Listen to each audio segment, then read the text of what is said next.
Hello दोस्तों, आज हम बात करेंगे यदि किसी व्यक्ति को हार्ट के रिदम का कोई भी प्रॉब्लम है तो उसको कौन कौन से जीवन शैली में या लाइफस्टाइल में चेंजेस करने चाहिए जो उसकी रिदम की प्रॉब्लम को कम करने में मदद करेगा। आज का टॉपिक इंपॉर्टेंट है हर उस व्यक्ति के लिए जिसको किसी भी तरह का अरिथमिया है, चाहे वो सुप्रावेंट्रिकुलर टैकीकार्डिया या वेंट्रिकुलर टैकीकार्डिया है या एट्रियल टैकीकार्डिया है। जो भी तरह का टैकीकार्डिया है, हर तरह के पेशेंट्स के लिए ज़रूरी है कि वो इन लाइफस्टाइल चेंजेस को कुछ हद तक फॉलो करें, तो इससे उनको फ़ायदा मिलेगा और रिदम प्रॉब्लम्स को कम करने में मदद मिलेगी। टॉपिक पर जाने से पहले जो लोग हमारे चैनल पर नए हैं उन्हें रिक्वेस्ट करूंगा कि चैनल को सब्सक्राइब करें, वीडियोस को लाइक करें, शेयर करें, फॉलो करें, कमेंट करें, पूरा देखें। टॉपिक इंपॉर्टेंट है, इसे एंड तक देखिएगा।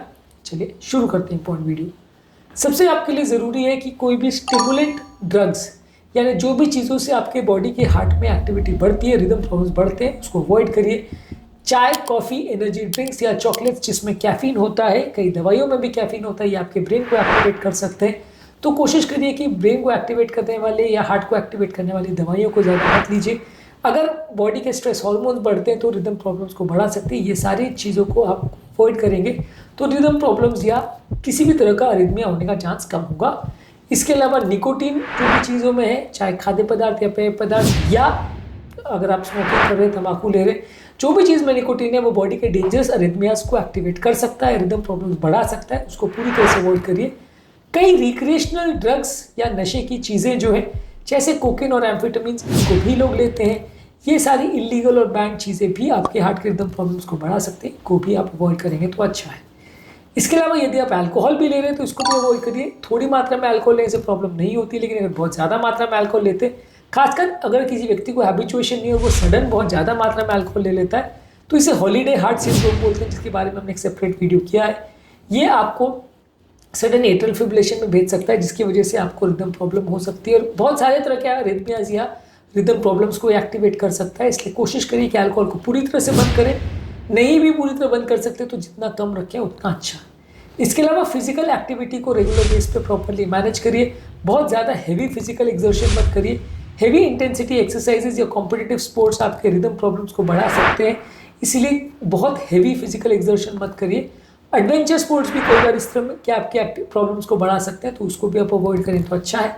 एक्सरसाइज करना ज़रूरी है, वो आपके वजन को भी कम करने में मदद करेगा और बॉडी के वेगल टोन को बढ़ाने में मदद करेगा, जो कि रिदम प्रॉब्लम्स को कम करने में मदद करता है। Walking, running, jogging, swimming, cycling, ये सारी चीज़ें आप रेगुलर बेस पे करेंगे तो आपको फ़ायदा मिलेगा। जो सारी एक्सरसाइज करते हैं ये सारे अपने डॉक्टर के रिकमेंडेशन के हिसाब से आप कर सकते हैं। और अगर आप एक्सरसाइज प्लान करना चाहते हो किसी भी तरह की एक्टिविटी का, तो अपने डॉक्टर या प्रोफेशनल से डिस्कस करके इसको करें तो ज़्यादा अच्छा है। उनसे हिसाब से एक प्रॉपर प्लान ले, एक प्रॉपर उनसे एक्सरसाइज का वर्कआउट शेड्यूल डिसाइड करवा के करवाएं तो ज़्यादा सेफ्टी रहेगा। हर एक व्यक्ति के रिदम प्रॉब्लम्स अलग तरह के होते हैं, हर एक व्यक्ति के रिक्वायरमेंट्स अलग अलग तरह की होती है, जिसको ध्यान में रखें आपके स्पेसिफिक डॉक्टर आपके लिए एक स्पेसिफिक प्लान डिज़ाइन कर सकते हैं, इसलिए उनकी सेवाएं ले तो ज़्यादा अच्छा है। इसके अलावा मानसिक तनाव को कम करने के लिए आप कोशिश करिए, एंग्जाइटी, स्ट्रेस को कम करने के लिए योगा, प्राणायाम, डीप ब्रीदिंग एक्सरसाइज, मेडिटेशन, ये सारी चीज़ें कर सकते हैं।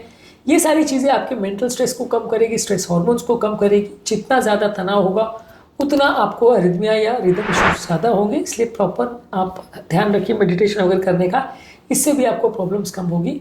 इसके अलावा जो खाद्य पदार्थों में नमक ज़्यादा है, जैसे प्रोसेस फूड है, सॉल्टी स्नैक्स है, कैंड फूड्स है, ये सारी चीज़ें ब्लड प्रेशर को बढ़ाते हैं, आपका बॉडी में पानी को रिटेन करवाते हैं, बढ़वाते हैं, इसकी वजह से रिदम प्रॉब्लम ज़्यादा होती है। शरीर का सोडियम, पोटाशियम, कैल्शियम, मैग्नीशियम, ये सारी चीज़ें प्रॉपरली मेंटेन करिए। सोडियम ज़्यादातर नमक वाली चीज़ों में जिसमें रहता है उसको अवॉइड करिए। पोटाशियम केला में और पालक वगैरह में ज़्यादा रहता है, टमाटर वगैरह में ज़्यादा रहता है। मैग्नीशियम नट्स, सीड्स और दूध प्रोडक्ट्स में या डेयरी प्रोडक्ट्स में ज़्यादा रहता है। ये सारी चीज़ों को आप लीजिए, लेकिन बहुत एक्सेसिव सप्लीमेंटेशन मत करिए, क्योंकि अगर ये बहुत ज़्यादा होंगी तो भी नुकसानदायक है, बहुत कम होंगी तो भी नुकसानदायक है। इसको प्रॉपर मात्रा में बॉडी में मेंटेन करना ज़रूरी है, नहीं तो ये आपके हेल्थ को बिगाड़ सकती है।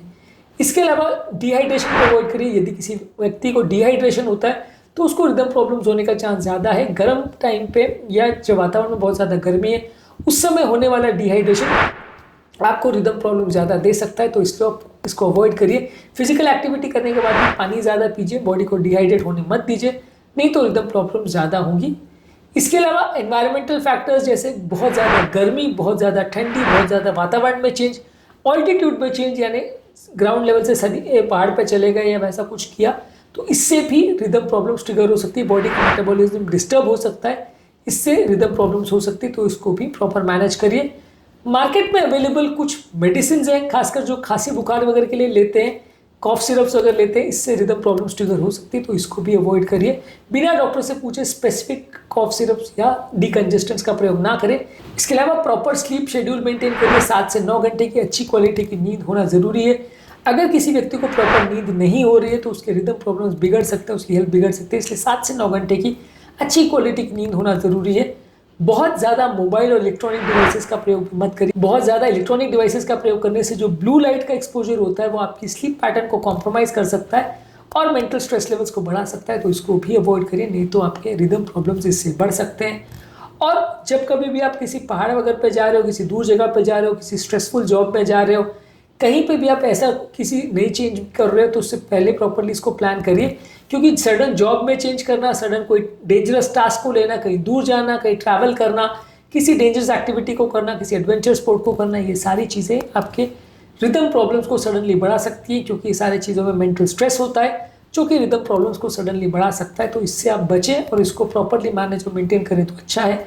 रिदम प्रॉब्लम से रिलेटेड पेशेंट्स में ये सारी चीज़ों की सावधानी रखना ज़रूरी है। आज के टॉपिक में हमने बात करी कि यदि किसी व्यक्ति को कोई डेंजरस रिदम प्रॉब्लम से अरिथमियाज है तो कौन कौन से जीवन शैली या लाइफस्टाइल में चेंजेस उनको करने चाहिए ताकि ये प्रॉब्लम्स उनको कम हो या वो अपने लाइफ को इससे प्रोटेक्ट कर सके। इसके अलावा अरिथमिया संबंधित खाने पीने में क्या ध्यान रखना है और कौन कौन सी चीज़ें बेस्ट है वर्स्ट है, इस पर हमने अलग अलग वीडियोज़ किए, इनको जरूर चेकआउट करें।